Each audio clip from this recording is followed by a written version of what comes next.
is no question that this crisis is not just in the U.S. or in Turin, but is worldwide.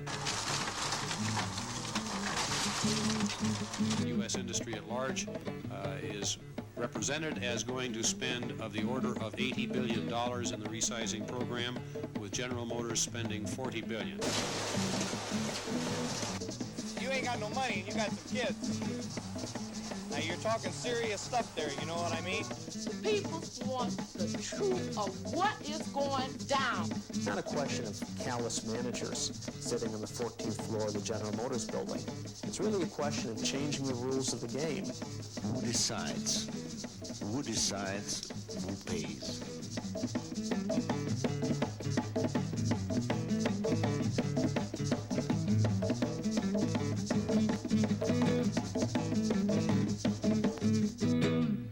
A worldwide economic crisis is taking place.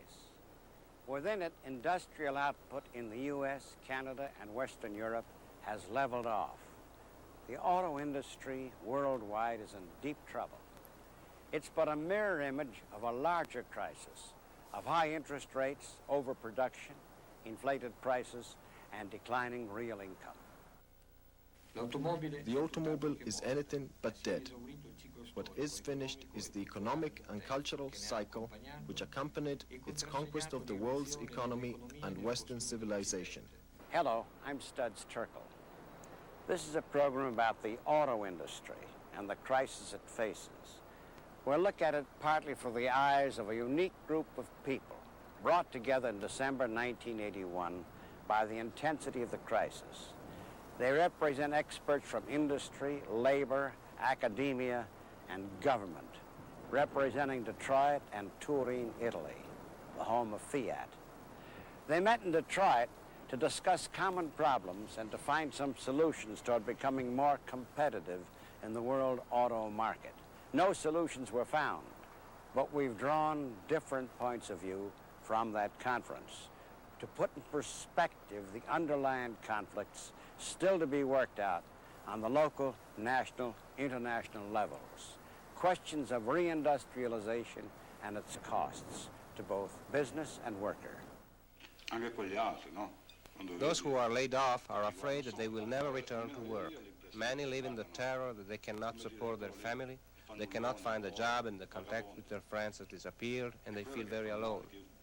I also have the impression that everyone that looks at me thinks that I don't want to work, and that hurts me, because after 20 years working at Fiat, when you have given all your best years, they throw you out like a dog. Well, I would imagine if they want the quality in the cars, that they would have to cut the work on the people to where you'd have time to do these jobs. You know, where they show you on TV, the guy writing his name on there. Shit, I couldn't write my initials on the car. The car goes by so quick, you know what I mean? How could I write my name? That man, we're doing a job and a half, each guy, you know what I mean? They've done cut back 400 and some guys, you know, and it's a lot of people, you know. If they think the economy is bad now, what is it going to be like when all them people are all laid off there? What are they going to do? It seems like the crime in that would obviously go up, you know. It would darn near make a Christian turn bad, you know. You ain't got no money and you got some kids. Now you're talking serious stuff there, you know what I mean? You think about your kids, you know. The Italian Fiat worker, like his American counterpart at GM, Ford, or Chrysler, is frustrated by the changes taking place within the auto industry. The changes are anything but minor. These programs that are necessary in this country, as distinct from other countries, require that we redo all of our plants, all of our assembly plants, that we redo all of the component business that we're in. We have to resize engines, axles, transmissions. We have to resize generators and batteries. We have to decrease the number of spark plugs that go into engines. The effect of downsizing is just huge. I think that the oil crisis has brought us to the point where the automobile has to be drastically changed. Not only dimension is one of the aspects of the problem, but consumption, which means different engines, fuels, different fuels. The diesel is an example of that. The study of aerodynamics in order to improve the performance of the car, and get better mileage out of your liter or gallon of gasoline or diesel fuel. But one man focused the Detroit Touring meeting with a single question. What concerns me deeply, however, is who will bear the social costs of this change? Who will bear the social costs of the re-industrialization? Before examining those costs more closely in the U.S., let's look back for a moment as to what led up to the posing of that question. The mass production of automobiles for the common man began in Detroit. Ford built its 10th millionth car in 1924, establishing Detroit as the center for automobile production in the United States. But by the early 50s, Detroit's industrial base was old and depreciated. The companies that owned them began to invest their capital elsewhere, a process economists call disinvestment. Plants moved first to the suburbs, then to other regions of the U.S., and then to foreign countries where labor was cheap and unorganized. It was happening to other cities in America's industrial Midwest and Northeast, too. Corporate managers considered it good business, but what was profitable for them was devastating for the communities and workers they left behind. As the tax base shrank, human services costs rose. Disinvestment led inevitably to unemployment. Between 1969 and 1976, at least 15 million jobs were destroyed in the U.S. as a result of plant closings and shutdowns. By the late 70s, the industrial edge America had held since World War II had been challenged. Cheap gas prices were gone, forcing Americans to pay at the pump, a price closer to that paid all along by Europeans and the Japanese, and which had compelled them to manufacture small, fuel-efficient cars. By 1980, in spite of Japan's 11% increase in production, every other major auto producer had a significant turndown in production and sales. And later figures may show Japan heading in the same direction. Decreasing demand and increasing competition had a devastating effect in the United States. In 1980, the auto industry lost $4 billion. GM, the world's largest auto company, lost money for the first time in 60 years. Ford lost $1 billion on its American operations. Song about Detroit and the people that have lived and died so that we may drive 55. Hey, give him my hard hat.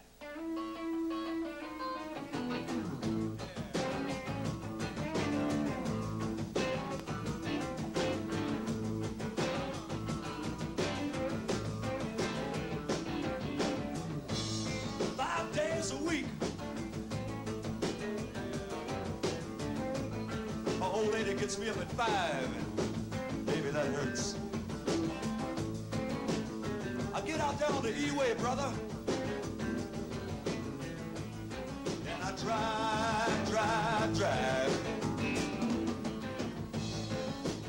You know that traffic is really a drag. Woo! Yeah, but I know when I'm there. When I see them big old orange smokestacks, look at here. Just a filling up the air. All right. I got the Rouge playing blues.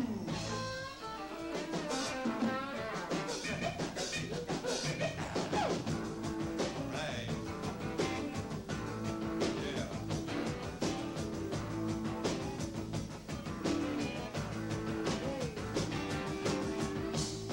Now keep that line of rolling, the boss man says. I got to meet that public D-man. Well, I gave my life for 18 years, damn it. And 2 fingers on my left hand. That's right, count 'em. Now let me tell you something, y'all. Well, there's something you just can't lose.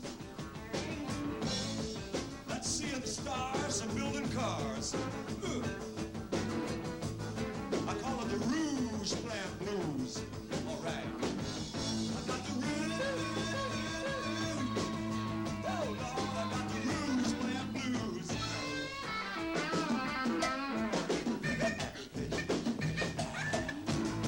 All right, come on now.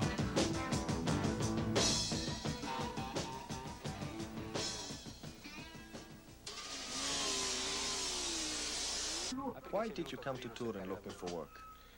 They told me there are many factories. Who told you that there are many factories? And there are many Neapolitans here. Do you know that the Fiat laid off 22,000 workers? No. Do you know that more than 4,500 voluntarily retired? No. Don't you have any more relatives down there? No, I am alone. How do you see your future? What do you mean, my future? What is the future for you? What's going to happen? If I don't find work, that is my future. What? If I don't find a work, I'm going to die in a few days. As in Italy, unemployment is a human and social tragedy. In Detroit, the auto workers in the city are paying dearly. Since 1974, 226,000 auto workers have lost their jobs. Today, 1 out of every 4 persons in Detroit is without work, and 1 out of every 3 is on some form of government assistance. People's out of work. This is the reason why ain't nobody buying no car, because ain't nobody working. You see, it's down here, you know. Now, if the people's working, I can see them getting a car. If there ain't nobody working, ain't nobody gonna buy no car. Those workers still on the job have made concessions at the bargaining table in order to make more money available for re-industrialization. Workers at GM, for example, accepted reduced paid vacations and deferred cost of living increases. In exchange, workers with 15 years seniority were guaranteed incomes, something common in Japan and West Europe, but new in the U.S. Oh, yes. The auto companies plan to spend enormous sums on reindustrialization. We'll look at one company, the largest. General Motors says it will spend $40 billion over 5 years. We wondered where GM was getting that money. About $5 billion is more effective use of what we call working capital. That means we've been able to reduce inventories. We've sold additional common stock shares in General Motors. That's been to the tune of about $1 billion. Our borrowings have totaled about $6 billion. The biggest thing that has to happen is there has to be some improvement in the general level of business and the level of car sales overall, and along with it, an improvement in GM's level. Could you tell me what percentage of that was going to come from the finance markets, from the capital markets? What percentage of that was going to come from improved sales? What percentage of that was going to come from reduction in inventory or efficiencies in scale? Well, we did work that all out. I'm not going to go into all the pieces of that. Is that a corporate secret? Yeah, I think mostly it is. We tried yet another source. MIT labor analyst Harley Shaken gave us this breakdown. Well, certainly some of it will be generated by new car sales, most of it. Some of it will come from the debt market. But I think an important segment of it, perhaps as much as 10 to 20% in the U.S., will come out of the concessions that auto workers have made in the recent agreement with General Motors. Would it be a fairly true statement then to say out of the $40 billion, 10 to 20% of that is going to come in worker concessions? No. I'm not talking about any worker concessions. Well, concessions in the sense that they are not going to get a cost of living when they were supposed to get a cost of living. That's a concession. That's mostly, that has happened. You know, that was going on for 9 months, and we're well into that period right now, so that's pretty much behind us right now. In a sense, it's sort of ironic because it means that at least part of the money generated through concessions goes to automate the industry, in effect forcing workers in some cases to finance their own layoffs. We're really asking workers then to sort of subsidize their own layoff.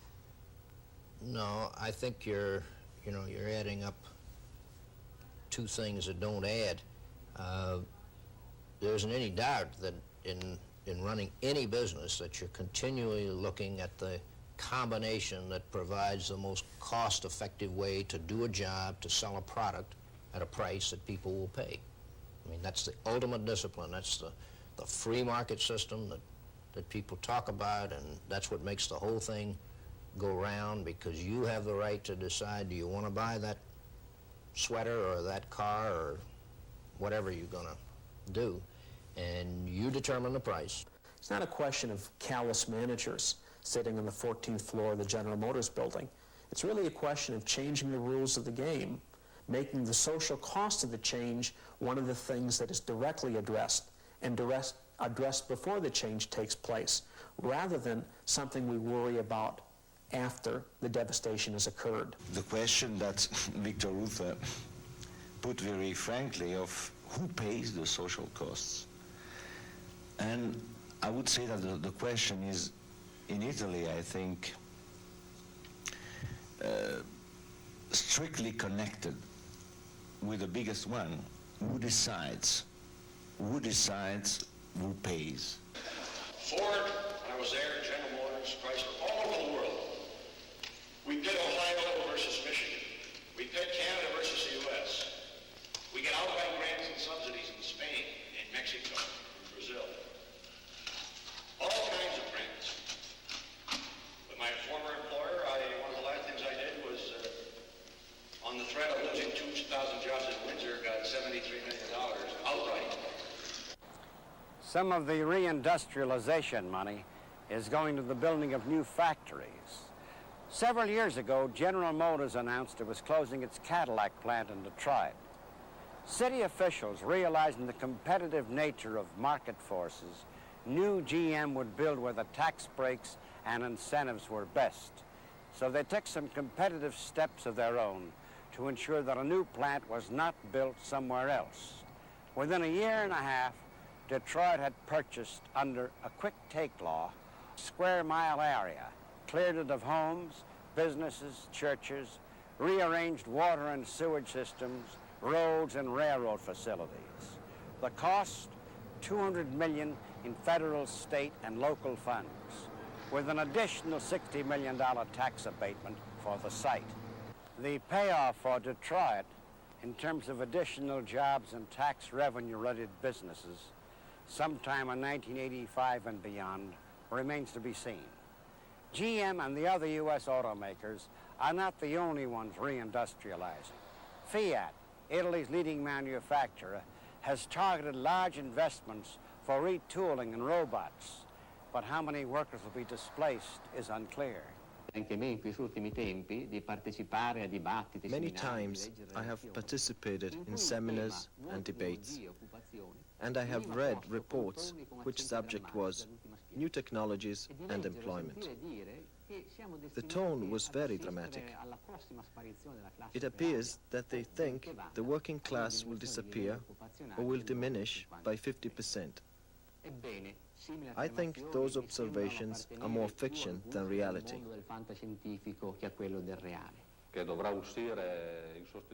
We have only to see what is happening at the Mirafiori plant, where they are working for the substitution of the Fiat 127. The workers say with the installation of the robots, there will be a cut of 70% of the labor force. Robotics may affect and eliminate something like 2 million or more jobs over the next 2 decades. Part of my job is maintaining the automations on some of the presses. It eliminates many, many people. How does that make you feel that you're maintaining the equipment? Well, to see a machine doing your job, it's not good. I mean, myself, I'm not too much worried about myself, but this generation's coming on there. It's getting worse for them every day. You know, part of what makes it so complicated is not only the massive retooling, but the corporate restructuring that GM and Ford are involved in on a global basis. The way that we are going to be, I'm speaking of we, the American public right now, the way that we are going to do the best is to have the most effective utilization of the elements of the economy. Well, and you do that by building cars in Japan rather than here. That by building cars wherever, in principle. So if it's more cost-effective to build an engine in Spain or to assemble a car in Japan, that's the route that's going to be taken. So I think this points up a very significant change from the way we've thought about the auto industry in the past. In the past, as the auto industry's fortunes improved, that necessarily meant that new employment would be created and that the health of the economy would be improved. But since the automakers are now world companies, their fortune competitively may or may not benefit workers in Detroit. One reason the effect of the worldwide auto crisis on Turin was less severe than on Detroit is that Fiat, early on in the crisis, had diversified its operations. Detroit's great resource is its ability to make and bend metal. Its skilled workers and thousands of metalworking shops are a sturdy base on which to build a diversified reindustrialization. Dan Luria, an energy and technology analyst with United Auto Workers, has proposed an interesting plan for converting Detroit's unused or underused factories into production sites for energy hardware. Rational reindustrialization is a plan to create 100,000 stable industrial jobs, metalworking jobs in the Detroit metropolitan area to replace the 100,000 auto-related manufacturing jobs that we've lost just in the last 4 or 5 years. The plan involves the conversion of many hundreds of auto and auto parts plants which have closed or may soon close in the Detroit area, plus some new construction of relatively small and medium-sized facilities. Energy hardware, the target product lines that we have selected as replacements for auto and auto parts activity, take advantage of the existing facilities, the existing equipment, the existing machine tool capacities, and perhaps most important, of the skilled metalworking labor force of this area. But one thing's for sure, things as they are no longer tenable. We're faced with an industrial collapse, and the way we get out of that collapse is not predetermined. There is not one way to restore the industry to economic health. That's a vital goal for employment. It's a vital goal for the community. But the way we do that is equally vital. And this is the one area where there's been little or no real public discussion. There has been no exploration of what our alternatives might be. It's been a very, very narrow discussion where we say, look, the industry has failed to compete. What we need are more robots. More robots will make it compete, and that will be better for everyone. That's not enough to say that, because if more robots result in unemployment, it's certainly not going to be better for those workers who wind up on the street. Food for thought. But let's back up for a moment. We've looked at the crisis in the industry and in the economy of Detroit from a number of different angles. Disinvestment, retooling, downsizing, robotics, diversification, reindustrialization. I don't know about you, but it's enough to make my head spin. And Victor Reuther's question of who will bear the cost? I think Victor Reuther's question as to who will bear the social cost was perhaps the central question that was raised at the Detroit-Turin Conference. We're in a period today of enormous and turbulent change. In the United States, we are seeing the total restructuring of the premier manufacturing industry in this economy. And the question, who will pay the social cost, determines the kind of strategies that we pursue. If we don't ask that question, the social cost does not disappear. It will certainly be paid, but it will be paid by those least able to pay, unemployed auto workers and the communities in which they live. If we don't ask the question, then the social cost won't be deferred, but it will become more and more expensive to pay because the things that could be done before the change will have been totally ignored. We know that reindustrialization will be paid for by corporations investing their capital, workers who are agreeing to cutbacks or are being laid off, the public whose tax money is being used as the carrot. The fact is, it is a far deeper crisis than we've imagined, and one not confined to the auto industry, nor Detroit and Turin, or just to the United States. It's not just the oil crisis or Japanese production. We stand at the threshold of political and economic decisions as profound as those at the beginning of the Industrial Revolution. And I raise the important question, who will bear the social costs in this next great change? Will you ask the workers who are told to move to distant cities to once again, through the local tax structure, pay for the building of roads, the building of another home for themselves, the building of schools and churches? Or will the social cost of this infrastructure be borne by society at large? And will the American automobile industry, which speaks so much now of re-industrialization, change its policy of putting into the highest office in Washington those who oppose the sharing of the social costs of such drastic change?